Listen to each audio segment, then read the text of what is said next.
00767. I will present question 1 clause B. Identification and justify legal issue and legal rules in this situation. Whether Zack and Jason can sue Faris because Faris action affect the firm profit. Based on this situation, we can apply section 32 Partnership Act 1961. Duty partner account for profit from competing business. For content and legal rules, we can see under section 32, duty partner account for profit from competing business of Partnership Act 1961. Partner compete with the firm where it provides if a partner without the consent of the other partner on any business of the same nature as the partnership business and competing that of the firm. He must disclose and pay over the firm all profit made by him in the business. Explanation of the relevant reported case on point.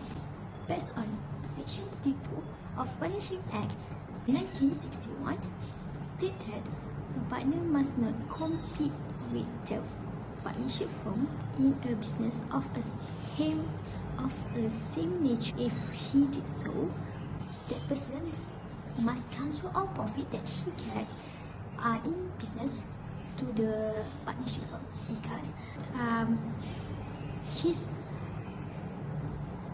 based on the situation given, Zack, Jason and Faris is a partnership partner in and Faris give more affordable and cheap price to the consumer. This is of the outcome of the given situation. Based on Section 32 of Partnership Act 1961, Faris has opened a new shop and selling curtain and curtain that same with their partnership business, which is Faris has duty partner account for profit from competing business. Faris must pay all the profit that he get in business to the partnership firm because effect a firm profit. Zack and Jason can sue Faris. Assalamualaikum. My name is Nur Farisha Balkis binti Zazi. This is the question that I will present. Part 1. Identification and justification of legal issues and legal rules. Alex has been secretly taking clients from the firm and performing freelance work for them on the side without informing the other partners or sharing the profits with the partnership firm. The legal issue here is whether Tom and John can sue Alex for making secret profits out of the partnership's property which violated their partnership agreement and breached the duty of partners. The legal rules that can be applied in this situation are under the duty of partners to account for private profits. Next, the meaning and content of legal rules. Subject to Section 31 of Partnership Act 1961, which states that every partner must account to the firm for any benefit derived by him without the consent of the partners from any transaction concerning the partnership or any use by him of the partnership property, name or business connection. This section makes all the partners liable for any personal profits that they make. If the partner fails to do so, the other partners can sue and claim the share of profits as he breached the duty of partners. In this case, a third party who was a former partnership client only deals with the defendant to book and act via email has proven that the defendant has been secretly taking clients from the firm and doing freelance work for them on the side without the consent of the other partners or sharing the profits with the partnership firm. Therefore, the plaintiff can sue and claim the profits gained by the defendant as the defendant has breached the duty of partners. Let's move on to explanation of the relevant reported case on point. In the case of Patirana versus Arya Patirana, where R.W. Patirana and Arya Patirana were partners, but a disagreement between them led to Arya Patirana wanted to dissolve the partnership by giving 3 months notice. However, R.W. Patirana had given Caltech the notice of dissolution without the consent of Arya Patirana. Then, he changed their firm's name. Before the notice of 3 months expired, R.W. Patirana continued to carry on the business on the firm's premises in his own name and kept all the profits for himself. Court held that Arya Patirana was entitled to have a share in the profit as the profits were derived from the use of the partnership premises, which was without his consent. The last part is analysis of the outcome of the given situation. Alex has secretly taken clients from the firm and done freelance work for them on the side without the knowledge of the other partners or sharing the revenue with the partnership firm. This has caused the partnership's profits had significantly decreased. Unexpectedly, Tom and John found that Mr. Smith, a previous client from their firm, had sent an email to Alex asking for help to book an ad. As a result, Ali has breached the duty of partners as he secretly made profits without the consent of other partners, Tom and John. According to legal rules applied, it stated that each partner must not make any profits or commission for himself without the consent of the other partners. It means the private profits must be disclosed to the firm and therefore entitled to be shared by all partners in the firm. Tom and John can sue Alex and claim the profits earned from the partnership's property, since Alex has violated the partnership duty by making secret profits. Now I will continue with the question 3. My name is Nur Wahida. ID number is MDA2207019 and I choose question 3B. And this is the question. You may pause the video to read the question. Next is legal issue. The thought of a partnership dissolved due to Fahmi's permanent incapacity after an accident causing him to lose his right leg, raising legal question about whether the partnership could dissolve under Section 37 Subclause B of the Partnership Act 1961. The meaning and the context. The court can dissolve a partnership if a partner is permanently incapable due to physical handicap or disease. Section 37 Subclause B of the Partnership Act allows the court to dissolve a partnership if a partner is unable to fulfill their obligation under the partnership agreement. Evidence from a doctor stating the partner can still perform their duties is required for the court to decide whether to dissolve or continue the partnership. Next is analysis of the outcome. Section 37 Subclause B of the Partnership Act 1961 allows the court to dissolve a partnership if one of partner makes an application to dissolve. In this case, Fahmi, who suffered an accident, was unable to perform his part in the partnership. Ramli and Salma sought to apply for the dissolution, but Fahmi claimed he could still do the work. The court will consider Fahmi's perspective and ask evidence from doctor to determine if he is permanently incapable and still can do his work in the partnership. Despite Fahmi's claim, the court did not have the doctor's confirmation that he can perform well or do the work in the partnership. The provision of the partnership dissolves when one partner is permanently incapable and the other partners think it could affect the firm's sales. Therefore, the partnership will dissolve due to Fahmi's permanent incapacity and he did not have the doctor's confirmation stated that he still can do his work. I think that is all from me. Thank you, and we will continue to the next person. Assalamualaikum warahmatullahi wabarakatuh. My name is Umaira Binti Sama and I will continue with question 4A. So, this is the situation given.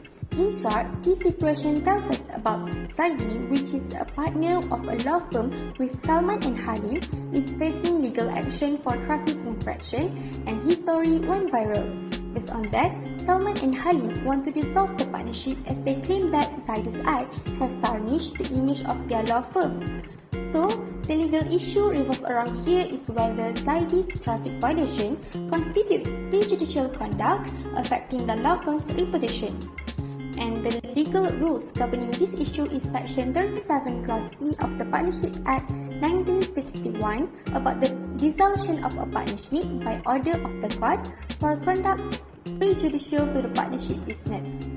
So this section discusses when a partner other than the partner who is suing has engaged in any behavior or prejudicial conduct that the court believes is likely to have a negative impact on the business ability to continue operating, having respect for the nature of the business. The term prejudicial conducts refer to the action that harm the reputation, credibility or integrity of a professional or a firm.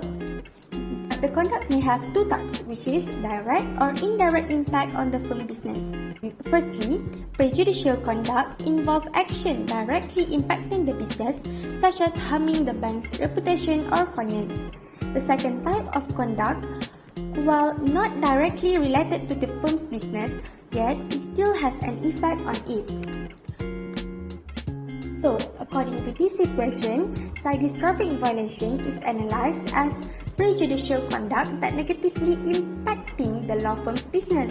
Although it is not related to the firm's legal practice, a traffic violation by Zaidi could negatively impact the firm's reputation, potentially leading to a loss of client and business opportunities. So, to protect the firm's reputation, the suggestion is to dissolve the partnership. In conclusion, Salman and Halim may apply for the dissolution of their partnership by order of the courts because of Zaidi's action to stop the firm's reputation from getting worse. This situation shows how important it is for legal partnership to keep high standards. Bad action not only affect the person who doing them, which is Zaidi, but also hurt the whole firm. I think that's all from me. Thank you for listening. Assalamualaikum warahmatullahi wabarakatuh. And hi, my name is Nur Adila Elina binti Hasmizal. ID's number MDA220700T. Today I will be presenting to you guys about my questions 5B for law assignment, which is under dissolution of the partnership under the court.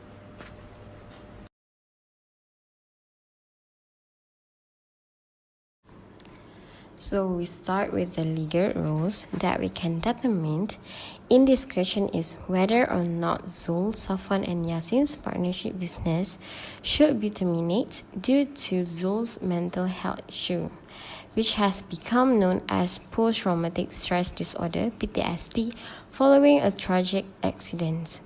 The legal rules are related here is dissolution of partnership business by order of the court.